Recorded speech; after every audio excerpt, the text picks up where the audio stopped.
Quand on parle de l'Académie Alice, impossible de ne pas penser à Mikan et Natsume. Ce couple aussi emblématique du manga est aussi assez complexe. C'est une histoire d'amour née dans un contexte difficile, avec des secrets, de la douleur et quand même un peu d'espoir. Aujourd'hui, je vous propose qu'on analyse leur relation. Comment leur dynamique évolue-t-elle au fil de l'histoire?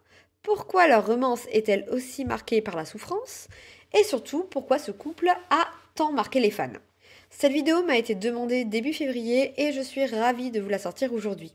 Honnêtement, je n'ai pas lu le manga Academia Alice, mais j'ai vu l'anime lorsque j'étais plus jeune. Et quand on se penche dessus, finalement, il est loin d'être aussi mignon qu'il n'y paraît au premier abord.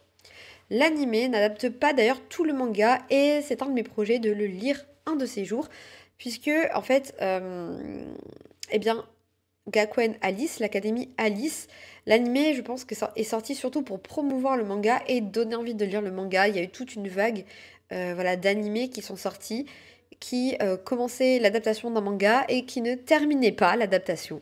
On s'arrêtait au beau milieu de l'histoire et donc si on voulait connaître la suite, il fallait lire le manga. Au début de l'Académie Alice, on peut dire qu'on a un duo assez typique du Enemies to Lover.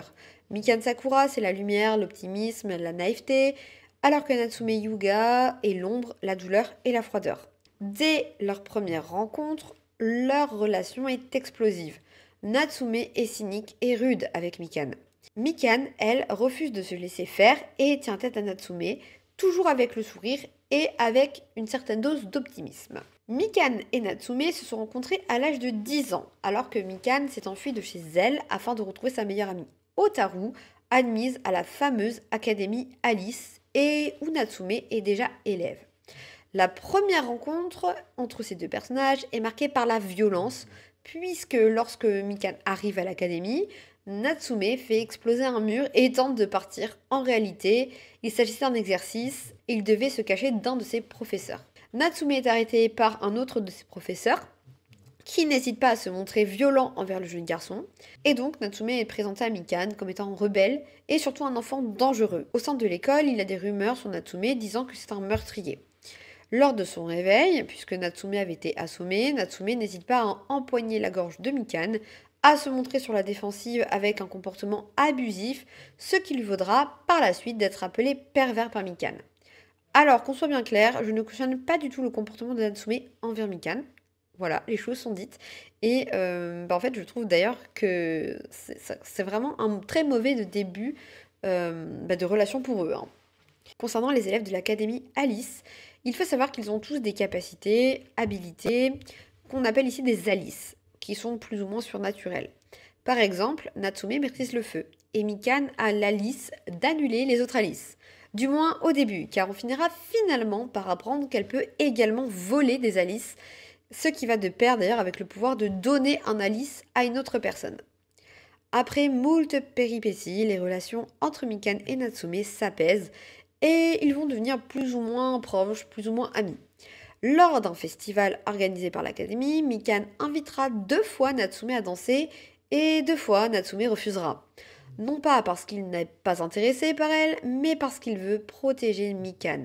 Natsume explique qu'il est entouré d'ombre et que Mikan ne devrait pas supporter cela et ne devrait pas l'approcher. Mais pas de panique, ils finiront bien par partager une danse plus tard et aussi par s'embrasser. Mikan et Natsume ont une relation assez tumultueuse dans le sens où ils vont souvent se prendre la tête et se repousser, surtout du côté de Natsume. Les mots ne sont pas tendres et parfois même très blessants.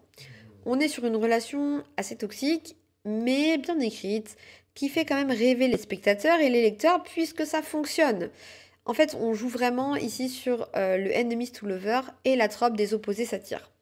Bien qu'il soit évident que Mikan et Natsume ont des sentiments l'un envers l'autre, l'intrigue ajoute une certaine ambiguïté avec le personnage de Ruka à un moment donné. Ruka est en effet le meilleur ami de Natsume, il est attiré par Mikan et va essayer d'attirer son attention. Contrairement à Natsume, Ruka c'est plutôt l'archétype du gentil garçon. Plus tard, alors qu'une nouvelle année commence, le manga va introduire le personnage de Luna qui va vite s'intéresser à Natsume et flirter avec lui, attisant alors bien évidemment la jalousie de Mikan. Il va y avoir des histoires de rumeurs et de mensonges, mais l'amour finira par triompher. Le manga révèle aussi que Mikan et Natsume sont connectés d'une toute autre manière bien avant leur naissance. En effet, leur mère était des meilleures amies. Bref, nous avons donc une Mikan et un Natsume heureux. Pour la fin des temps, non, non, non, non, non, non, ce serait trop facile. Lors de la bataille finale du manga, Natsume est mortellement blessé. Et malgré tous ses efforts, Mikan est en incapacité de le sauver. Un happy end? Pas pour eux. Natsume meurt et Mikan doit apprendre à vivre sans lui. Elle perd son Alice et quitte l'Académie Alice. Ses souvenirs, y compris ceux concernant Natsume, sont effacés. Est-ce que vous croyez vraiment que cela aurait pu se terminer ainsi? Non. En fait, un personnage a la capacité d'aller dans le passé. Bien qu'il soit formellement interdit de changer le cours des choses, il va accepter d'aller sauver Natsume. Cependant, cela s'accompagne de la perte de la liste de Mikan, puis de la perte de ses souvenirs. Natsume revient donc, mais trop tard, car Mikan a déjà perdu ses souvenirs et n'est plus à l'Académie Alice. Dévasté, Natsume jure de la retrouver et ne lésine pas sur les moyens. Il va exceller au collège et va effectuer des missions pour ne pas avoir à subir les cours du lycée. Ainsi, Natsume va être diplômé de l'Académie Alice à l'âge de 16 ans. Et une fois diplômé, il peut accéder au monde extérieur de l'Académie sans perdre ses souvenirs. Natsume va alors retrouver Mikan et ces dernières retrouvent quelques souvenirs. Finalement, c'est un dénouement heureux qui attend ce couple, puisque Natsume et Mikan vont se marier à la fin du manga. J'ai vraiment essayé d'être assez synthétique car il y avait beaucoup de choses à dire concernant l'évolution de ce couple dans le manga et je pense que j'aurais pu vraiment continuer à parler de plein de détails. Donc là j'ai vraiment essayé de synthétiser l'histoire de ce couple et ce qu'on pouvait en dire en allant dans les grandes lignes et en allant à l'essentiel.